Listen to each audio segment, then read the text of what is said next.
When I was a kid, Pokemon was quite literally the only thing in my life that felt pretty stable. My family was going through a super messy divorce when I was younger, so my grandma would actually come and pick me up, and she would take me away for months on end, and we would just literally go camping. We would go to Little Rock and pick him up and bring him up to our home in Missouri, and we had a motorhome. We started off with the Pokemon games, but then we would buy the Pokemon cards. Yeah. And he had a little drawer when he would come to visit, and in it were maybe games and anything to do with the Game Boy is what was in that little drawer.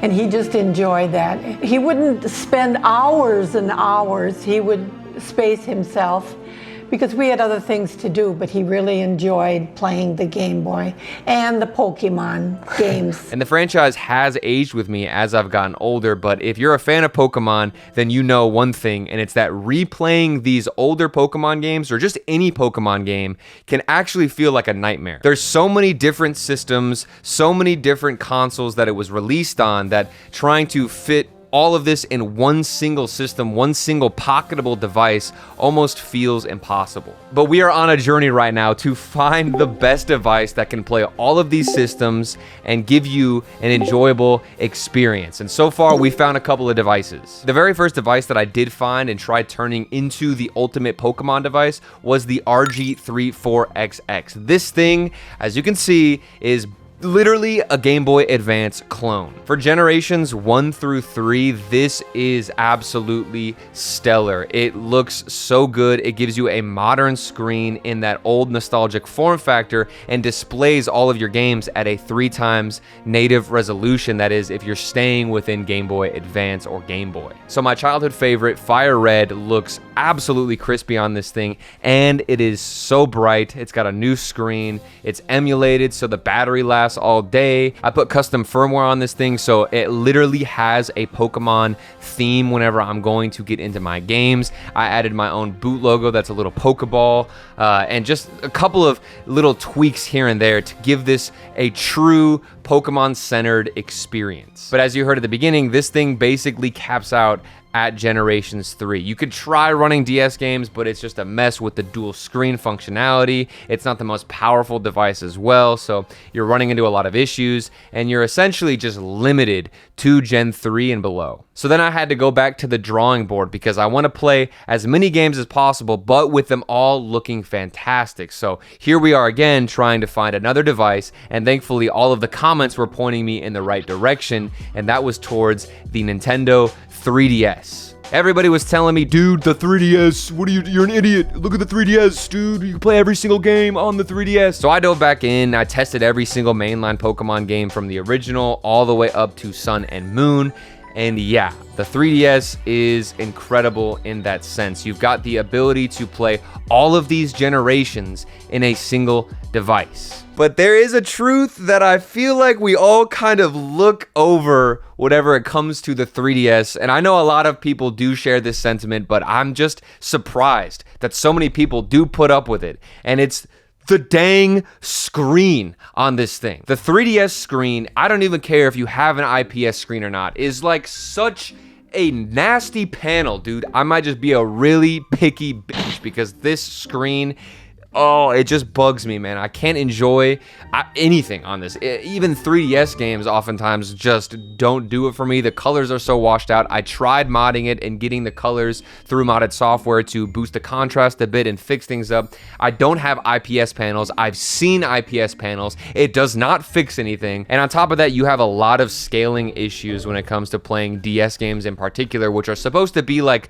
the end-all be-all, because it's a 3DS. It's backwards compatible with a DS, and yet DS games look like absolute dog water on this thing. And the 3DS only plays mainline Pokemon games from the past generations. It doesn't even dabble into other spin-offs that, in my opinion, are some of, if not the best Pokemon games that we've ever seen. I'm talking Pokemon Coliseum, Stadium, Snap, and of course, the GOAT, the best one out of all of these things that I still love to this day, Gale of Darkness.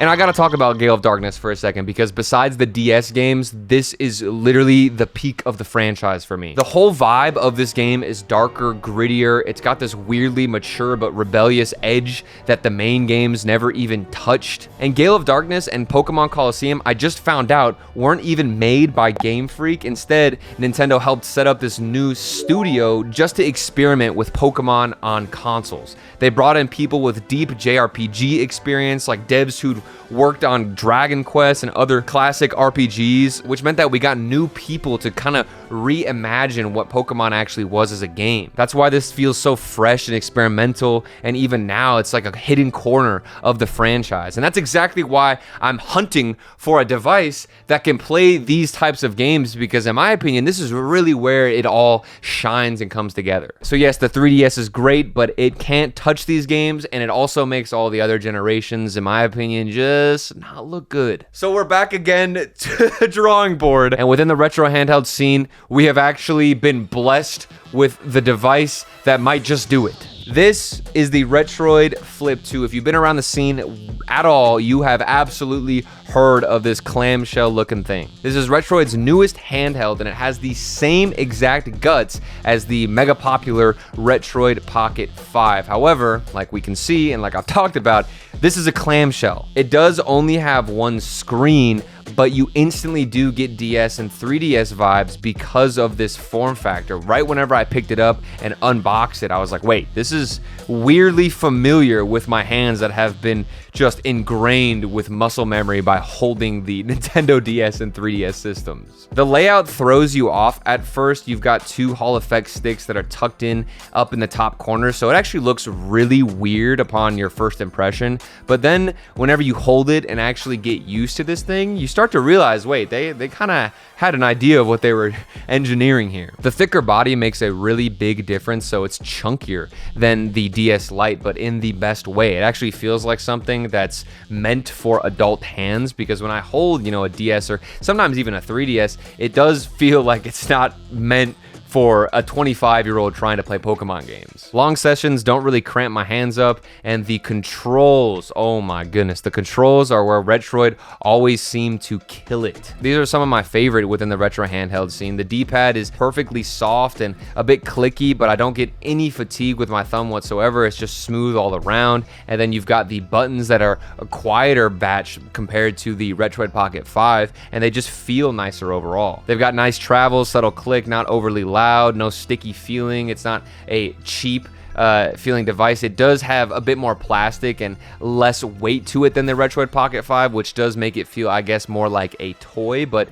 to me, I'm able to look past that just because of the overall package here. They didn't cheap out on the sticks as well. They're smaller, but they don't feel like they're miniature or forced into a certain size to fit the handheld. It's just all kind of hidden there for the controls and the body. But here's where things really do a 180 and fix so many of the issues that I had with the 3DS, and it is the screen. The Flip 2 comes with an OLED screen, and I'm not like a ride or die OLED person. I've seen fantastic looking LCD panels, but when it comes to OLED panels in general, this has got to be one of the greatest panels that I have seen when it comes to contrast, brightness. It looks fantastic in every single sense of the word. I mean, just look at this thing next to a 3DS. It just topples over that in every single way. The colors, the brightness, the contrast, it's all there. So it's an upgrade over the 3DS with the screen and also with the performance here. We are able to run back and play every single Pokemon game, including the 3DS games, and even dabble into a little bit of Switch. So here's what we got so far. A clamshell form factor that scratches the DS and 3DS itch, an insane OLED screen, solid power under the hood, and now Retroid controls that never really disappoint me. So I think this is actually shaping up to be the best iteration of any Pokemon handheld we could possibly make. So let's get to it. The first thing I did was get rid of this stupid pie chart on the front, dude. It's so ugly. I don't know why we've got this circle. I talked about it in my detailed review of this device. Like, what are we doing here? What chart? Whose data are we representing? Why does this even have to be a thing? So thankfully, we do have resources like Etsy with fantastic sellers that provide custom shaped stickers that fit on top of the device and hide this ugly little pie chart. I got this Mewtwo one that's actually not just a flat sticker. It's kind of like a bubble sticker, so it's got some depth to it. And I actually went with this specific Mewtwo one instead of like a Pokeball because, you know, I don't want this thing to be super loud and obnoxious. That's just like screaming, hey, I'm a Nintendo fanboy. I'm a Nintendo shill that loves Pokemon games. Look at me. From here, I dove into the Android side of things and decided to dabble in the software. I usually use the front end beacon for all my stuff, but I wanted something a little bit more customizable when it comes to the background, so I ended up going for Daigisho. Within Daigisho, you have a wallpaper for each single system that you're trying to emulate, which gives me the option now to make custom wallpapers for every single Pokemon system that we're going to be running through. So I opened up Photoshop and I got to work. I made all of these custom wallpapers for each individual system, and I made sure that it had the Pokeball that I used for the boot logo for the RG34XX right there front and center. And I think it turned out really good. I also tried to keep that Pokeball directly in the exact same spot, so whenever you're rotating through consoles, the only thing that changes is the system itself, and that way it doesn't feel too jarring whenever you're scrolling through wallpapers, which was a big issue that I had with some of these front ends. I felt like changing the wallpapers or designs felt like too much, like it was flashing in my face. So I tried to counter that here and make things super smooth. If you want this wallpaper pack, it'll be in my Discord for absolutely free. If you want them, you can just drop on in and download them. If you did want to help out though, a like on this video goes like farther than you could even imagine and helps boost the channel so much. So thank you so much for even clicking on this video. I'm trying to produce as much as I can while keeping the quality high, and hopefully someday this could turn into my job because I love doing this. So thank you again so much for being here. I went ahead then and added my ROMs and then set up my emulators, and that means we've got this thing not only physically set up with the cute little sticker on top and the hardware itself looking good, but now the software is looking pretty dang solid. This turned out great in my opinion, and it does give off the Pokemon aesthetic without it being too overbearing. Like when I look at this device, I definitely think, you know, it's running Pokemon games, but it's not just big text that says, I play Pokemon. So now that it's all set up and ready to play Pokemon, let's actually get into it and see what they look like. The Flip 2 has a 1080p 16:9 panel, which means that all of the retro Pokemon games are going to have and come with pretty big chunky bezels on the left and right side of our gameplay, which seems like a deal breaker for the Ultimate Pokemon device until you realize that we're using RetroArch for a majority of our emulation. This is going to give us access to overlays, which is awesome because now we can fill in the gaps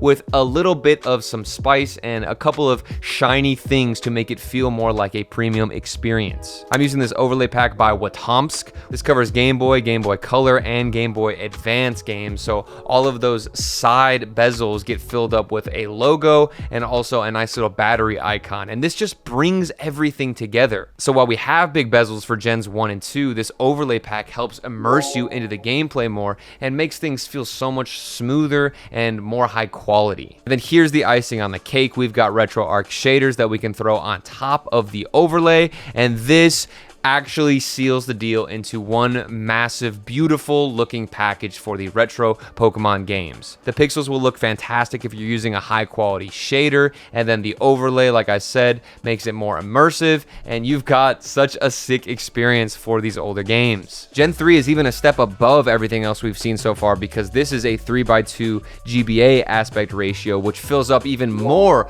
of the original screen aspect ratio of the Flip 2. And then you combine that with the shaders and the overlays, and you're getting more screen real estate to use and to show off those beautiful pixels in the OLED screen. And look at this, man. I'm really thinking that Gen 1 through 3, as much as I love the nostalgic form factor of the 34XX, with this new screen and this OLED panel and combining it with everything that we've thrown at it so far, this is looking pretty dang tasty. But now we arrive at the same hiccup and hurdle and roadblock that it feels like every single retro handheld on the market stumbles into. and that is DS emulation. DS is always such a mess because of the dual screens, dude, and we're getting close. The Magic X040, I believe it's called, is out right now. It's a smaller device, but that does give you some DS emulation. It's like the first ever device we've seen that can give you any type of enjoyable experience with dual screens. Nothing so far beats the original hardware. I've made plenty of videos on these guys already, and still there's more to come because the DS catalog, the DS system lineup is just banging. But it's possible. The Flip 2 does give you some options and it doesn't look horrible. You can rotate through the screens. I had difficulty finding overlays for RetroArch on Android, so if anybody has any resources for that, let me know in the comments. But otherwise, this is what you're gonna get. You're gonna shove the bottom screen into the bottom right, and then you have the top screen on the left side, and it's bigger than, of course, the bottom screen, and it's not that bad. And with this brighter screen and OLED panel, the games look really good. It just depends on if it bugs you having this type of layout, and you can alternate and swap modes to where it's just the top screen, but for the most part, this is what you're looking at, and I still think this is a pretty dang good experience. It's just a little bit wonky with the way the layout looks and the fact that it's off center, so obviously to those of you who are struggling with things not being ideal, and you guys know that I'm super picky, this definitely is a little bit off. You'd expect the same things for Generation 6 and 7 on the 3DS. However, the 3DS is a wider aspect ratio, which means that it looks really good on this device when you're only focusing on that top screen and you're not worrying about cycling between the bottom layout as well. Obviously, when it comes to Pokemon, you're gonna have to use that bottom screen every once in a while to navigate through things, and it's gonna get annoying when you're battling or playing games, but what the Flip 2 offers in response to this frustration is a much better screen. This OLED panel that I've been saying makes 3DS games look fantastic, and it has the power to enhance the resolution. So instead of the default resolution of the 3DS, you can upscale that by 3 or 4 times the base amount, and the characters and models and Pokemon look sick on here. You're gonna run into some issues because, of course, this is emulation at the end of the day, but man, this looks clean. So as stupid as it sounds, the Flip 2 kind of goes toe-to-toe with the 3DS. Yes, it's not the original experience, and yes, you have the awkward layouts, but with a better screen and higher resolution and graphics. So if you're somebody who's sensitive to that, and you're like me, and you've got, you know, a grudge against the original 3DS panels, then this could actually be a better experience for you. So we've covered a lot of ground so far. Generations 1 through 7 are technically all playable on here, and while we've seen a couple of issues with the dual screen implementation, it's been a pretty sick experience. And it's time to dive into the beautiful spin-offs, i.e. Gale of Darkness. These games are truly where the Flip 2 shines when it comes to GameCube, Wii, N64. You are getting a banger experience on here, and it's going to even outperform the 3DS because you don't have to worry about the extra screen. Dolphin runs the GameCube games at 3 times the resolution, so they look ridiculously clean and almost like a remastered version. You do get the black bars on the side, but with the upgraded resolution, I think that's a worthwhile trade. And you also have access to things like widescreen hacks, but sometimes those things can be kind of glitchy and doesn't necessarily emulate flawlessly with different textures. Sometimes the models can kind of get contorted and twisted and just have a field day really on top of your screen. So I would definitely recommend just sticking with the base resolution if you don't want to run into any hiccups here. N64 makes me cream a little bit because I'm adding these bezels now and CRT scan lines and effects with these shaders through RetroArch. So we're looking at a pretty complete package. N64 and RetroArch can be kind of buggy, so I'd recommend swapping your cores to different ones just to get better performance out of whatever game you're trying to play. I'm guessing most of you don't want to play Pokepark, so we're gonna actually throw in some Battle Revolution here, and this looks fantastic. You're upscaling the resolution as well, and the textures are also just higher quality, so you're getting a cool experience, and this fills up the entire screen, which is really nice for a change. And of course, it wouldn't be a Pokemon video without mentioning the wonderful world of ROM hacks. You've got access to Pokemon Unbound, Team Rocket Edition, all the DS ROM hacks like Light Platinum, Blaze Black are there, and most of us haven't played these games before, so it's like you get the best of both worlds. You can have a brand new experience in that old nostalgic art style from back in the day that we all kind of grew up with and loved, at least if you're like me, but then now it's it's a brand new game that in a lot of cases, depending on the ROM hack that you play, has the quality of a mainline Pokemon game. And just look at this. I mean, come on. You've got the bezels, you've got the shaders, you've got the performance. I can play GameCube on here, Wii, all the spin-offs, N64. I got custom wallpapers through Daijisho. There's a cute little sticker on the top that makes me feel like an oversized toddler. I mean, this is pretty clean. I think this is the new Ultimate Pokemon Handheld. I'm pretty stoked about how this thing turned out, what it's become, and how we have shaped it to be a just nostalgic destroyer. At the end of the day, though, there is no definitive device so far for Pokemon or for a lot of games in general, and that's why it's so fun. You can tinker around with whatever device you already own. You don't even need to buy something new. Whatever you already have, you could probably tinker around with enough to make it feel like it is an ultimate device for a specific game or a specific category or system, and I just hope that that's the message that you're left with at the end of this one. But I'm going to continue to hunt for the Ultimate Pokemon device. I think we keep getting closer and closer. When we get a 3DS clone in the future that's a retro handheld, we'll probably even mess with it more at that point, but we'll save that for a future date. Thank you guys so much for being here and listening to me talk about a bunch of different goofy stuff, and I hope that I see you hopefully in the next video. See you later. I don't take breaks, I've been in my bag, it's 365, whoa. One trip to the lake and I'm back in the state where the heat been live, whoa. I fill my plate when they take my name, post won't survive, whoa.